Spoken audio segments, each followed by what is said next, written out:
thing. Please state your name and that of your Christmas tree farm and its location. Okay. Name is L.B. Southerland, better known as Brownie. Location is about 6 miles southeast of Mount Olive on Beautancus Road, and the tree farm name is Beautancus Christmas Trees and Wreaths. And can you share with us the origin of Beautancus? Beautancus is a real old community. Started off in the 1760s, and the Beautancus name, and there's two different versions that I know about where Beautancus came from, or how the name came to be. One of them is we were on a stagecoach line from Newbern to Fayetteville, and the stagecoach stopped at the livery stables and inn and tavern and that kind of stuff to give the patrons a chance to rest a little bit and take a break and switch horses and so on. And there happened to be a tavern at this particular stop, and an old fellow named Beau, old Frenchman named Beau, ran the tavern. And after a long dusty trip from Newbern to this point, patrons would come in and want a little libation, and they'd say, "Beau, take us." So Beautancus is that way.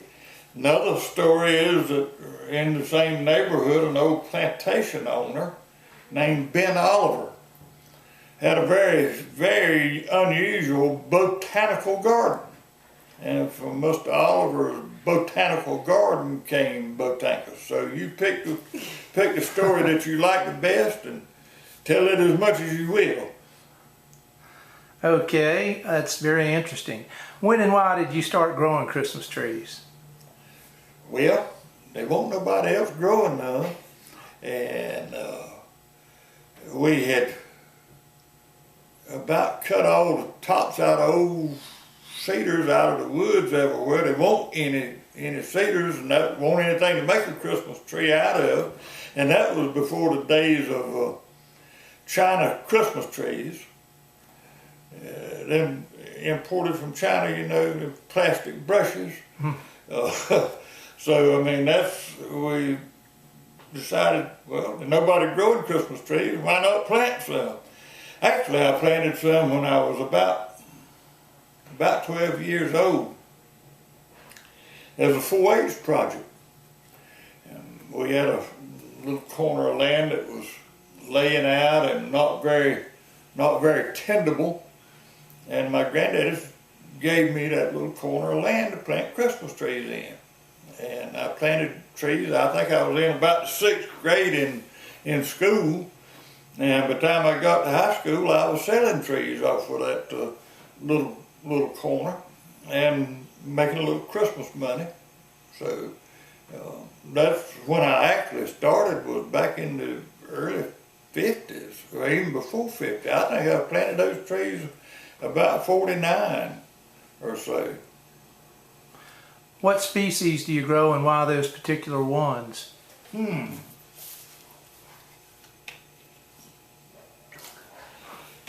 Well, what I started off growing was red cedar and Virginia pine, and that was what was available. That was seed source, and didn't know any other seed sources at the time.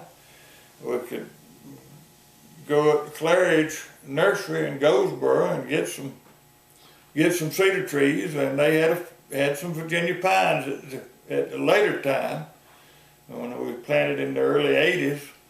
And Bill Huckster knew all there was to know about a Virginia pine, and he came and helped us a little bit to get started on that. And that's why we planted that kind, because we didn't know to plant anything else.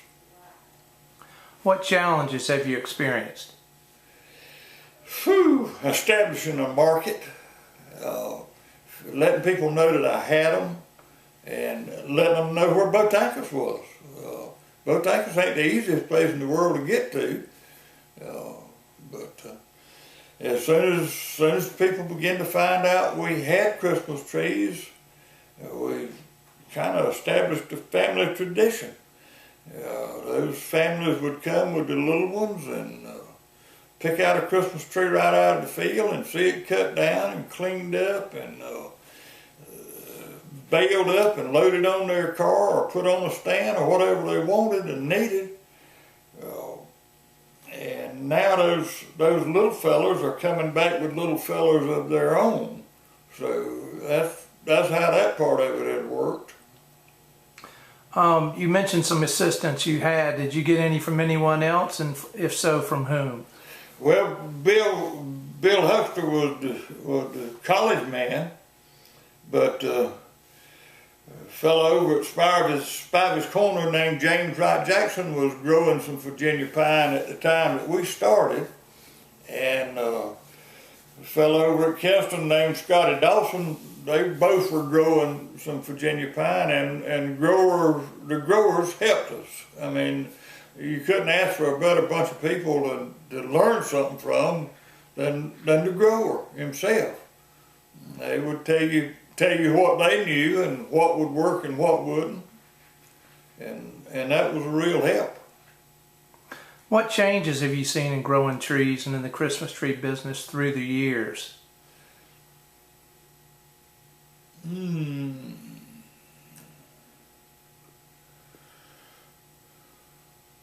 I think probably the biggest change is shift in market. Before, when we first began to sell trees, there wasn't near as many artificial Christmas trees as there is today. And the artificial trees has been the biggest challenge and change in our industry that I know of.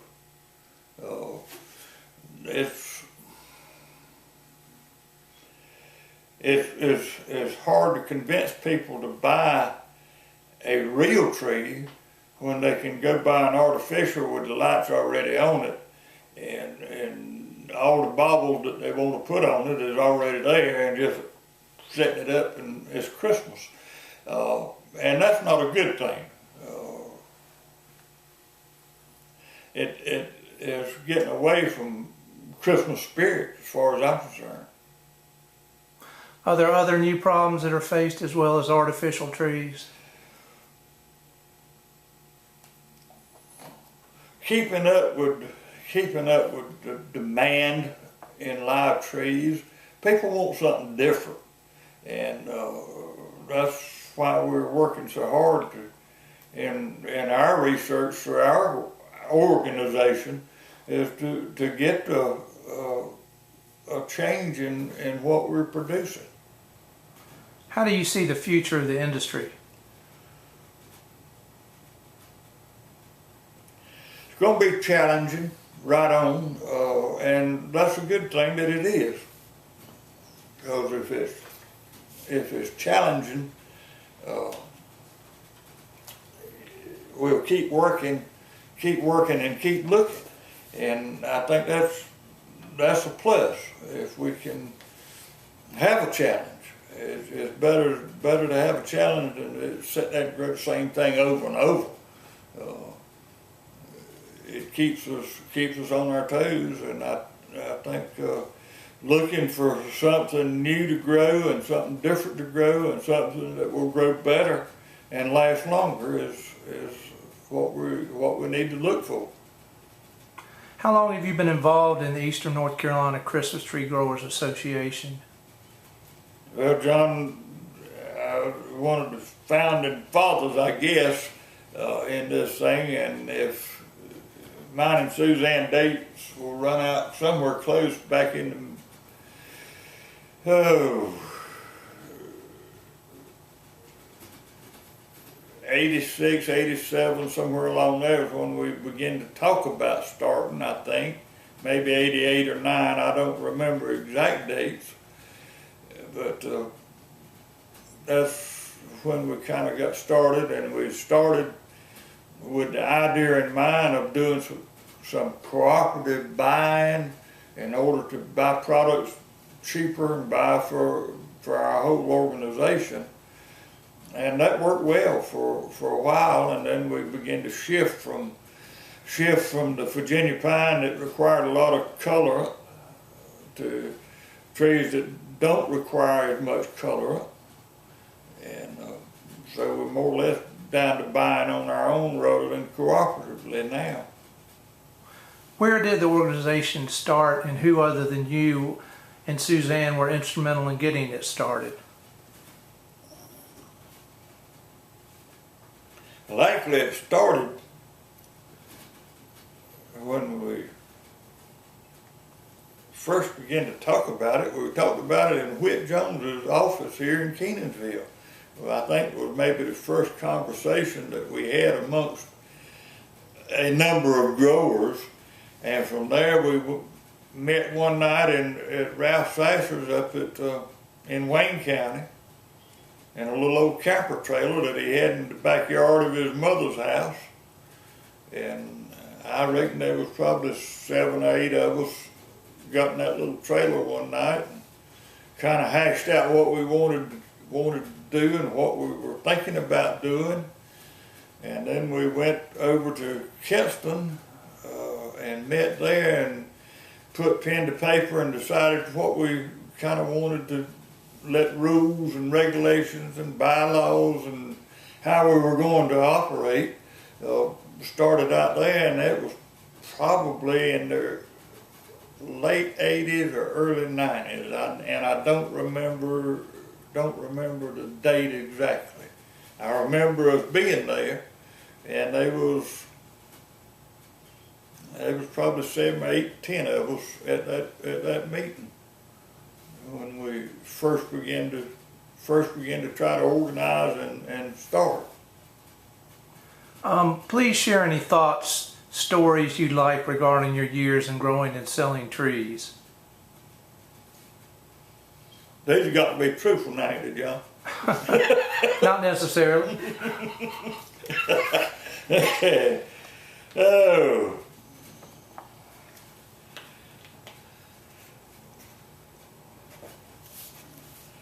Well, there's been a lot of interesting things. I think probably for us is the family experience. Families coming, like we were talking a while ago about families coming with little ones and then coming back with little ones of their own. That's been a pleasing thing to see them come right on and keep coming. Hay rides and letting them get out in the field and choose a tree kind of makes your day. Just to let them enjoy themselves. And when they come with picnic lunch in hand or a video camera and walk the field for a half a day, somebody's had a good time. And that's what it's all about. Is letting them enjoy themselves and picking out a tree, a family experience, and people don't take time to do family things like that anymore. And if you do it 1 or 2 times a year, well, that's a good thing. And if it happens on our farm, that's even better. Just to let them come and enjoy themselves. Well, Mr. Ralph Sasser wanted me to ask you to still tell the story of his crooked finger. That is a story. Now, he's got a plaque on the wall with that crooked finger on it. This story actually begins in Raleigh. We were trying to get a Christmas tree geneticist hired to help us grow trees, help us improve our trees. And growers from all across the state had met at the Farm Bureau office in Raleigh, and the crowd from the mountains, being the big brothers that they are, had about decided that they didn't want us to have any part in getting a geneticist. And Mr. Ralph had done his homework. He really counted the number of counties in the east, and knew how many there was, and we knew how many there was in the west. And when you go to counting up all the counties, we had the right numbers, and they didn't. And he made the point of telling some of that mountain crowd that they were balking at helping us. And he pointed that crooked finger and told them, said, now y'all can help us, or we can damn sure do it without you. And that was the word he used, we can damn sure do it without you. You can help us, or we're going to do it anyhow. And we did do it.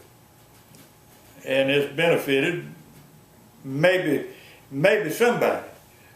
I don't want to say that it necessarily benefited us a whole lot yet, but we're looking forward to it benefiting us. Well, Brownie, thank you so much for your time. Thank you, John.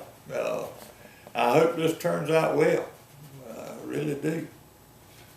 This is important.